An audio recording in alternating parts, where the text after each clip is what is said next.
مطلب آیت پڑھ لیتا ہوں پھر لفظی ترجمہ کر لیتا ہوں، پھر اس کی جو وضاحت ہوتی ہے تھوڑی سی آیت کی شاہد صاحب کی طرح اس طرح کر لیتا ہوں، لیکن شاہد صاحب کا پھر ریپیٹ بھی ہو جاتا ہے، تو کیا کریں پھر؟ السلام وہ علیکم آپ سر. وہ آپ جیسا کر رہے ہیں الطاف بھائی، وہ لیول ہائی ہے. وہ ہے جو 3-4 بار لوگ ترجمے کے ساتھ قرآن پڑھ چکے ہوں، جن کی تجوید تو کمال کی ہوئی ہو. آپ نیکسٹ لیول پہ ہیں. ذرا سا ہمیں ایسا سمجھیں آپ کے آپ پہلی دفعہ ہم آپ سے لرن کر رہے ہیں. جی جی بہت سارے الفاظ جو 60-50% تو عربی کے الفاظ ہیں اردو میں، آپ اس کی بھی نشاندہی ساتھ میں کریں، اور ایک ایک جب لفظ کا ترجمہ یا حرف کا، یا جیسے ال ہے، با ہے، نا ہے، می ہے، بی ہے، ہی ہے، ہا ہے، تو اس کے ساتھ سے ملا کے آپ جب ترجمہ کریں گے نا تو وہ باقی قرآن پڑھنے میں آسانی ہوتی جائے گی انشاءاللہ تعالیٰ. تو ہم سیکھ رہے ہیں، بیسک پہ ہیں. میں لفظی ترجمہ کروں گا، اور جو باقی حروف کا ترجمہ ہے تو اس کے تو چند اصطلاحات ہیں، اگر ہوا تو پھر کسی دن ان اصطلاحات کو، جس طرح انما ہے، ذالک ہے، عالم ترا ہے وغیرہ، اس طرح کے جو آیتیں ہیں، کان ہے، یکون ہے، تو یہ سپریٹ اس کا الگ ترتیب ہے، تو اگر چاہیے تو پھر وہ ہم الگ سے کر لیں، ایک ایک کا الگ الگ تفسیر بتا دیں. اور چلے آج میں ترجمہ کر دیتا ہوں اور اس کو دیکھتے ہیں کہ پھر کیا ترتیب بنتی ہے. اعوذ جی باللہ من بہت الشیطان الرجیم، بسم اللہ الرحمن الرحیم. قد كان لكم آية في فئتين التقطا، فئة تقاتل في سبيل الله وأخرى كافرة يرونهم مثليهم رأي العين، والله يؤيد بنصره من يشاء، إن في ذلك لعبرة لأولي الأبصار. سورہ آل عمران آیت نمبر 13. پچھلی آیت سے اس کا ربط جو ہے وہ کفار کی مغلوب ہونے کا ہے. ستغلبون وتحشرون الی جہنم. اس آیت میں اس سے ایک مثال بطور دلیل کے بیان فرماتے ہیں. قد کان لکم آیتن، قد کان، کانا اس کو گرامیٹیکلی افعال ناقصہ سے کہتے ہیں، لیکن یہ سننے والوں کی چیزیں بوجھ ہو جائے گی، سمجھ نہیں آئے گی. اگر ہم کہیں قد کانا، یقیناً بے شک تھا، لکم تمہارے لیے، آیتن نشانی، نمونہ، فی فئتین ان دو فوجوں میں، التقطا تثنیہ کا صیغہ ہے، یعنی دو کے لیے عربی میں آتا ہے، الف علامت تثنیہ ہے. التقطا جن کی ملاقات ہوئی، جو جن کا آمنا سامنا ہوا. التقاء لقاء سے ہیں، لقاء ملاقات سے ہیں. تو قد کان لکم، یقیناً تمہارے لیے تھا، آیتن نشانی، عبرت، فی فئتین ان دو گروہوں میں، فوجوں میں، التقطا جن کا سامنا ہوا. فئتن ایک گروہ، ایک دستہ، ایک فوج. تقاتل فی سبیل اللہ، تقاتل وہ لڑ رہا تھا، فی سبیل اللہ اللہ کے راستے میں، اللہ کے دین کے لیے، اسلام کی سربلندی کے لیے.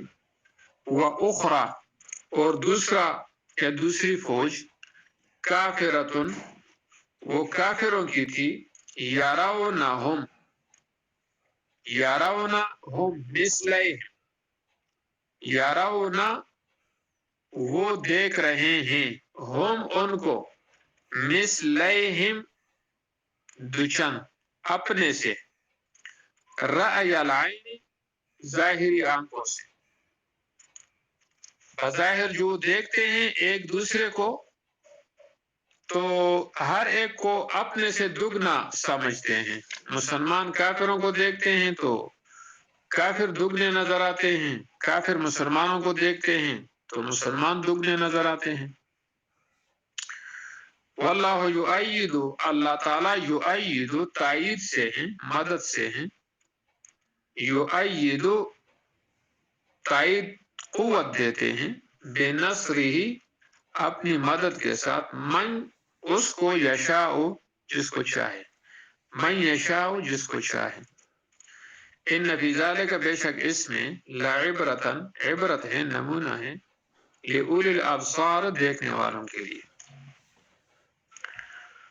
اس آیت میں جنگ بدر کی کیفیت کو بیان کیا گیا ہے، جس میں کفار تقریباً 1000 تھے، جن کے پاس 700 اونٹ اور 100 گھوڑے تھے اور جنگ کی تیاری سے آئے ہوئے تھے. دوسری طرف مجاہدین 300 سے کچھ اوپر تھے، جن کے پاس کل 70 اونٹ، 2 گھوڑے، 6 زریں اور 8 تلواریں تھی.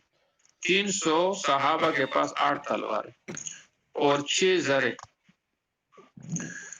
اور تماشا یہ تھا کہ ہر ایک فریق کو حریف مقابل یعنی دوسرا اپنے سے دگنا نظر آتا تھا، جس کا نتیجہ یہ تھا کہ کفار کے دل مسلمانوں کی کثرت کا تصور کر کے مرعوب ہو رہے تھے. مسلمان 313 تھے تو مشرکین کو یہ 626 نظر آ رہے تھے.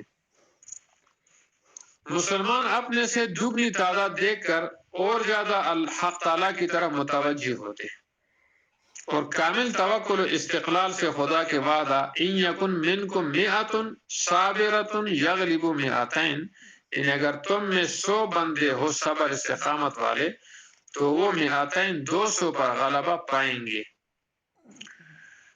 پر اعتماد کر کے فتح و نصرت کی امید رکھتے تھے. اگر ان کی پوری تعداد جو 3 گنا تھی، یعنی مشرکین کی تعداد دگنی نہیں تھی بلکہ 3 گنا تھی، بلکہ 3 گنا سے بھی زیادہ تھی، وہ 1000 تھے، یہ 300 تھے، تو اللہ تعالیٰ نے مشرکین کی تعداد گویا دگنی دکھا دی، پوری نہیں دکھائی، کم دکھائی مسلمانوں کی نظر میں. اور کافروں کے نظروں میں مسلمانوں کی تعداد 600 دکھائی، اور وہ 1000 اللہ تعالیٰ نے ان کو 600 دکھائے. تو گویا حساب برابر ہوا دونوں طرف سے نفسیاتی طور پر. تو اگر یہ 3 گنا منکشف ہو جائے تو ممکن تھا کہ حالت بدل جاتی، خوفطاری ہو جاتا، اور یہ فریقین کا دگنی تعداد دیکھنا کچھ اوقات میں تھا، مسلسل نہیں تھا.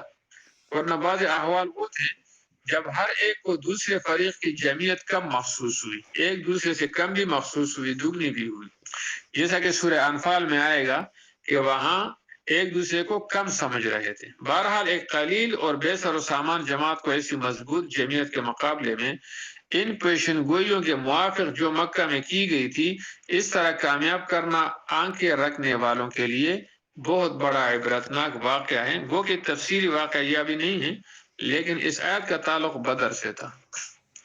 اگلی آیت میں اللہ فرماتے ہیں زینا للناس، فریفتہ کیا ہے،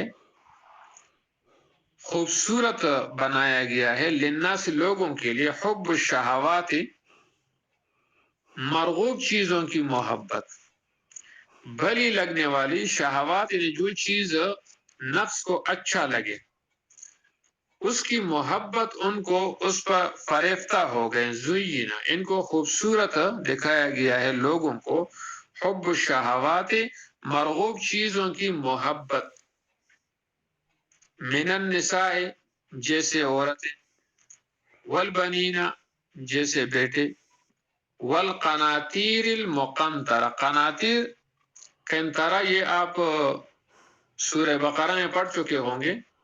ومنهم من ان تأمنه بدینار لا يؤديه إليك الا ما وان منهم من ان تأمنه بقنطار. یہودیوں کے بارے میں سورہ بقرہ میں اللہ نے فرمایا کہ یہودیوں میں کچھ لوگ ایسے ہیں جن کو آپ 1 دینار بھی دے تو وہ آپ کو واپس کر دیں گے، اور کچھ ایسے ہیں کہ آپ واپس نہیں کریں گے، اور کچھ ایسے ہیں جن کو آپ ڈھیر مال دے دیں. قنطار یعنی بے حساب خزانے کی صورت میں مال دے دے بہت زیادہ، تب بھی وہ واپس نہیں کرتے. تو یہ ایسے لوگ ہیں، کچھ اس میں اچھے ہیں کچھ برے ہیں. قناطیر جمع ہے قنطرتن کی، المقنطرت جمع کیے ہوئے، القناطیر المقنطرت خزانے جمع کیے ہوئے، یعنی بینک بیلنس وغیرہ اور پراپرٹیز. اور یہ آگے بتا بھی رہے ہیں من الذهب سونے کے، والفضة اور چاندی کے، آج کل پیسوں کے، والخیل المسومۃ اور گھوڑے نشان لگائے ہوئے، سیما سے ہے مسومہ جن پر نشان ہو، اس میں یا تو قدرتی نشان یا پھر جس طرح فوجیوں کے گھوڑے یا خچر وغیرہ ہوتے ہیں جن کے اوپر مہرے وغیرہ وہ لگاتے ہیں، اس طرح کے نشاندار، والانعام اور مویشی، چوپائے، والحرث اور کھیتیاں زمین، ذالکا یہ سب چیزیں جو ذکر کی گئی، متاع الحیات الدنیا، متاع وہ فائدہ ہے، گزارا ہے، الحیات الدنیا دنیا کی زندگی گزارنے کے لیے۔ متاع اصل میں عربی میں وہ جس کپڑے کے ساتھ خواتین برتن دھوتی ہے، مانجتی ہیں، اس کو متاع کہتے ہیں، یعنی جس میں ہر چیز کا ذائقہ ہوتا ہے نا، اس میں ترکاری کا ذائقہ بھی ہوتا ہے، کیونکہ ترکاری کے پلیٹیں بھی اس میں مانجتی ہیں، اور چاول کی بھی، اور مختلف قسم کے برتن مانجتے، تو ہر ایک چیز کا ذائقہ گویا اس میں ہوتا ہے، تو یہ دنیا بھی وہ متاع ہے جس کو عربی کی لغت میں متاع اس چیز کو کہتے ہیں۔ آج کل دکانوں میں اس کے تار یہاں ہمارے ہاں ملتے ہیں، جس سے خواتین جو ہے برتن مانجتی ہیں۔ واللہ اور اللہ تعالیٰ جو ہے، عندہ اس کے پاس حسن المآب بہترین ٹھکانہ ہے، مآب ٹھکانے کو کہتے ہیں۔ قل ان سے کہہ دیجئے، اُنبئکم، اُنبئ میں خبر دیتا ہوں، کم تمہیں، استفہامیہ ہے، جس طرح آپ بقرہ میں پڑھ چکے ہیں، ان الذین کفروا سواء علیہم اانذرتہم ام لم تنذرہم، اانذرتہم یعنی وہاں حمزہ استفہامیہ ہے، یہاں بھی ایک حمزہ استفہامیہ یعنی سوال کرنے والا، جس ہم سوال کرتے ہیں۔ قل ان سے کہہ دی، اُنبئکم کیا بتاؤں میں تمہیں، بخیر بہترین، من ذالکم ان اوپر ذکر کی گئی چیزوں سے۔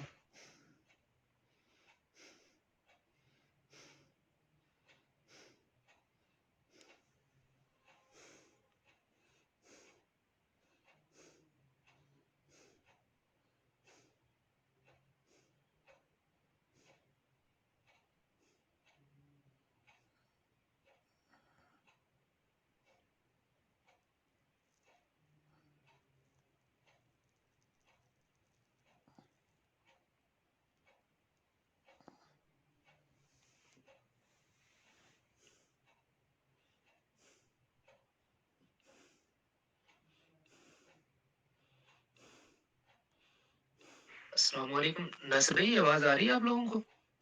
معذرت خواہ، اعوذ باللہ من الرحمن الرحیم۔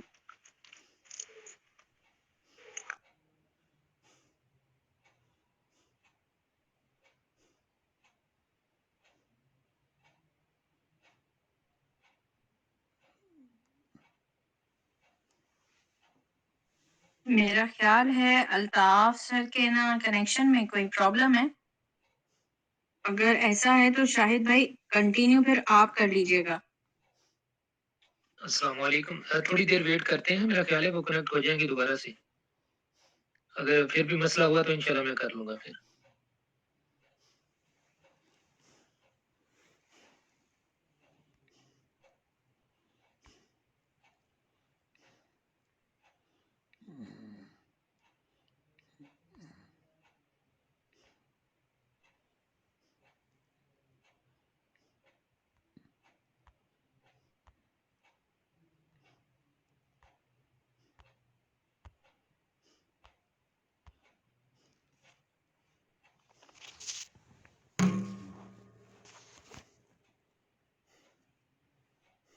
مائک دیجیے۔